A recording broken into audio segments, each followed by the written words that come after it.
क्या आपने कभी सोचा है कि जब हम अपने मोबाइल पर कोई मीम देखकर मुस्कुराते हैं और फिर स्क्रीन को ऊपर खिसका देते हैं, तो उस मीम वाले इंसान की असली जिंदगी में क्या हो रहा होता है? हम तो उस चेहरे को एक सेकंड में भूल जाते हैं, लेकिन उस एक वायरल वीडियो के पीछे कभी कभी ऐसी कहानी छुपी होती है जो किसी फिल्मी कहानी से कम नहीं होती। आज हम एक ऐसी ही कहानी पर बात करेंगे।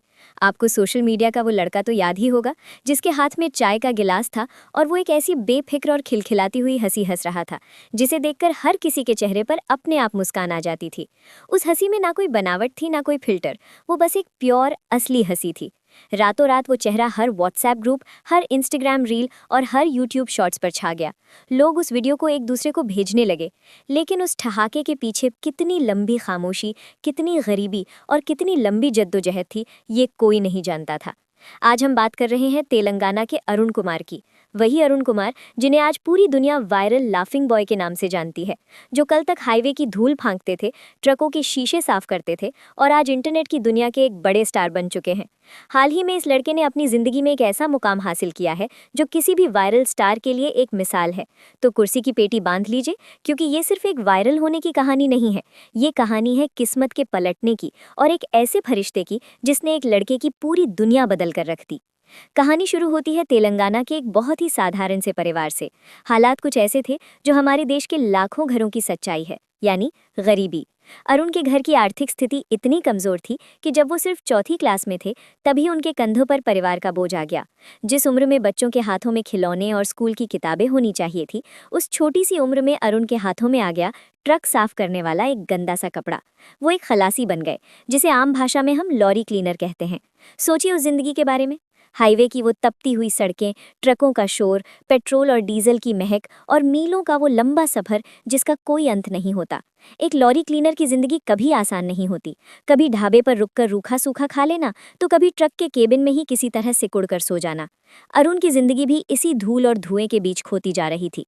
उसे खुद नहीं पता था कि उसकी मंजिल क्या है। वो बस चल रहा था, या यूं कहें कि ट्रक के पहियों के साथ घिसट रहा था। लेकिन हमारी दुनिया में चमत्कार होते हैं, और वो चमत्कार आसमान से नहीं गिरते, बल्कि हमारे आसपास मौजूद इंसानों के रूप में ही आते हैं। अरुण की इस नीरस और थका देने वाली जिंदगी में ये बदलाव लेकर आया एक शख्स। वो शख्स था उसी ट्रक का ड्राइवर, जिसका नाम था नेहरू। नेहरू सिर्फ एक ड्राइवर नहीं था, वो अरुण के लिए एक बड़े भाई, एक गार्जियन और आगे चलकर एक मसीहा साबित होने वाला था। अब आते हैं उस पल पर जिसने इतिहास रच दिया। वो एक आम दिन था। ट्रक के लंबे सफर के बीच एक छोटा सा ब्रेक लिया गया था। अरुण और नेहरू एक चाय की टपरी पर रुके हुए थे। अरुण के हाथ में चाय का एक साधारण सा कांच का गिलास था। तभी बातों बातों में किसी बात पर अरुण को हंसी आ गई। लेकिन ये कोई मामूली हंसी नहीं थी। ये एक ऐसी हंसी थी जिसमें जिंदगी की सारी फिक्र, सारी थकान और सारा दर्द पल भर के लिए गायब हो गया था। उस हंसी में एक अजीब सा जादू था। नेहरू ने उसी वक्त अपना मोबाइल निकाला और अरुण की उस हंसी को अपने कैमरे में कैद कर लिया। नेहरू ने शायद सोचा भी नहीं होगा कि वो क्या रिकॉर्ड कर रहा है। उसने बस एक खुशगवार पल को समेटने की कोशिश की थी। इसके बाद नेहरू ने वो वीडियो सोशल मीडिया पर अपलोड कर दिया, और फिर जो हुआ वो इंटरनेट की दुनिया का एक ऐसा तूफान था जिसे कोई नहीं रोक सकता था। वो वीडियो देखते ही देखते वायरल हो गया। लोगों ने उस हंसी को देखा और वो उसके दीवाने हो गए। एक ऐसी दुनिया में जहां हर कोई अपने तनाव और डिप्रेशन से लड़ रहा है, वहां एक गरीब लॉरी क्लीनर की वो बेपरवाह हंसी लोगों के लिए एक ताज़ी हवा के झोंके जैसी थी। बड़े बड़े सेलिब्रिटीज, इन्फ्लुएंसर्स और आम जनता, हर कोई उस वीडियो को शेयर करने लगा। रातों रात वो गुमनाम खलासी लड़का देश का सबसे चर्चित चेहरा बन गया। लेकिन असली कहानी यहाँ से शुरू होती है। अक्सर हम देखते हैं कि सोशल मीडिया पर लोग रातों रात वायरल होते हैं, उन्हें थोड़े दिन का फेम मिलता है और फिर वो उसी गुमनामी के अंधेरे में वापस लौट जाते हैं यहाँ से वो आए थे। रानू मंडल से लेकर बचपन का प्यार वाले सहदेव तक हमने ऐसे कई उदाहरण देखे हैं। लेकिन अरुण की किस्मत में कुछ और लिखा था, और इसका पूरा श्रेय जाता है ड्राइवर नेहरू को।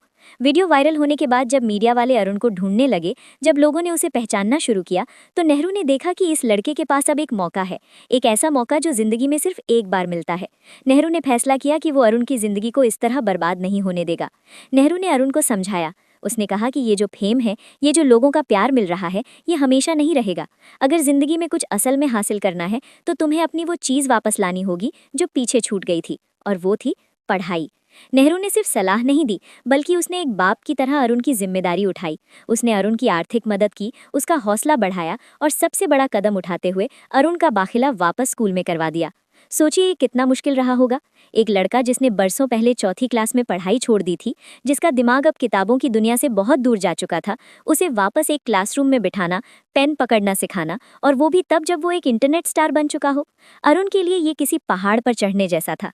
लेकिन अरुण ने हार नहीं मानी। उसने उस नेहरू के भरोसे को टूटने नहीं दिया।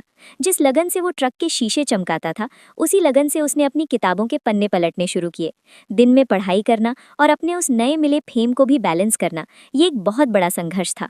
और आपको जानकर बेहद खुशी होगी कि अरुण की ये मेहनत, ये तपस्या रंग लाई। हाल ही में अरुण ने वो कर दिखाया जिसकी किसी ने उम्मीद नहीं की थी। उसने अपनी 10वीं बोर्ड की परीक्षा पास कर ली है। जी हाँ, वो लड़का जिसने कभी स्कूल का मुंह देखना छोड़ दिया था, वो आज एक सर्टिफाइड मैट्रिक पास नौजवान बन चुका है। अरुण की ये कामयाबी किसी भी करोड़ों व्यूज वाले वीडियो से बहुत बड़ी है। ये उसकी अपनी असली जिंदगी की कमाई है। आज की तारीख में अरुण सिर्फ एक मीम वाला चेहरा नहीं रह गया है, अब वो एक प्रोफेशनल कंटेंट क्रिएटर बन चुका है। इंस्टाग्राम और यूट्यूब पर उसके लाखों चाहने वाले हैं। अब वो सिर्फ हंसता नहीं है, बल्कि वो एंटरटेन करता है। उसे कई टीवी शोज में स्पेशल गेस्ट के तौर पर बुलाया जाता है। बड़े बड़े ब्रांड्स उसके साथ काम करना चाहते हैं। लेकिन इन सब चकाचौंध के बीच अरुण आज भी जमीन से जुड़ा हुआ है। वो अपनी इस पूरी कामयाबी का, अपनी इस नई जिंदगी का पूरा क्रेडिट आज भी उसी ट्रक ड्राइवर नेहरू को देता है। अरुण आज भी कहता है कि अगर उस दिन नेहरू भैया ने वो वीडियो ना बनाया होता, और उससे भी बड़ी बात, अगर उन्होंने मुझे वापस स्कूल ना भेजा होता, तो मैं आज भी किसी हाईवे पर किसी ट्रक के नीचे पड़ा होता। सोशल मीडिया को हम अक्सर गालियां देते हैं, कहते हैं कि ये टाइम पास का जरिया है, ये युवाओं को बिगाड़ रहा है। लेकिन अरुण की ये कहानी हमें सोशल मीडिया का वो दूसरा पहलू दिखाती है, जो खूबसूरत है, जो किसी की पूरी दुनिया संवारने की ताकत रखता है। ये कहानी बताती है कि अगर सही दिशा और सही इंसान का साथ मिल जाए, तो इंटरनेट एक जादू की छड़ी बन सकता है। अरुण की हंसी ने हमें मुस्कुराना सिखाया, लेकिन उसके संघर्ष ने हमें जिंदगी जीना सिखाया है। ये कहानी सिर्फ एक वायरल लड़के की नहीं है, ये कहानी है उस इंसानियत की जो आज भी जिंदा है। ये कहानी है उस ड्राइवर नेहरू की, जिसने अपने साथी को सिर्फ एक खलासी नहीं समझा, बल्कि उसे एक बेहतर इंसान बनने का रास्ता दिखाया। इस कहानी को सुनने के बाद एक पल के लिए रुकिए और सोचिए, क्या आपकी जिंदगी में कोई ऐसा नेहरू है जिसने आपके मुश्किल वक्त में आपका हाथ थामा हो, जिसने आपको उस वक्त सही रास्ता दिखाया हो जब आप अंधेरे में भटक रहे हो? या फिर क्या आप कभी किसी के लिए नेहरू बने हैं? क्या आपने कभी किसी गिरते हुए इंसान को उठाया है? अगर हाँ, तो आप बहुत खुशकिस्मत हैं, और अगर नहीं, तो आज से ही शुरुआत कीजिए, क्योंकि हो सकता है आपकी एक छोटी सी मदद, आपका एक छोटा सा सपोर्ट किसी अरुण की जिंदगी बदल दे। कहानी अच्छी लगी हो तो इसे अपने उस दोस्त के साथ जरूर शेयर कीजिएगा जो आपकी जिंदगी में नेहरू की तरह है, और नीचे कमेंट करके हमें जरूर बताइएगा कि आपको इस कहानी ने क्या सिखाया। मिलते हैं अगली बार एक और ऐसी ही दमदार कहानी के साथ। तब तक अपना ख्याल रखिए, और हाँ, अरुण की तरह दिल खोलकर हंसते रहिए। शुक्रिया।